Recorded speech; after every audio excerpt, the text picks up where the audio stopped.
নমস্কার, আমি শ্রী মিলন অধিকারী। দেখতে থাকুন শ্রী মিলন অধিকারী চমৎকার চমৎকার টোটকা। চ্যানেলটিকে সাবস্ক্রাইব, লাইক এবং শেয়ার, কমেন্ট বক্সে কমেন্ট করবেন।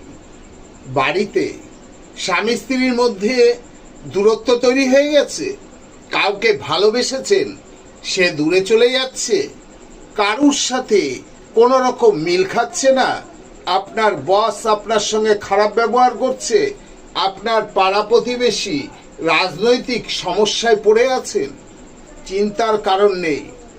একটি পান নিন, একটি পানের মধ্যে আপনি কি করবেন, তাদের নাম লিখুন, লিখে বালিশের তলায় দিয়ে সারা রাত্রি ঘুমিয়ে থাকুন। সকালবেলা উঠুন, উঠে ভালো করে থুতু দিন 3 বার, দিয়ে ওই পানটাকে ভালো করে চটকে ছাবা ছাবা করে দিন, ফেলে দিন আপনি। তারপরে তাদের সামনে যান, দেখুন আপনার পরিণতি কি।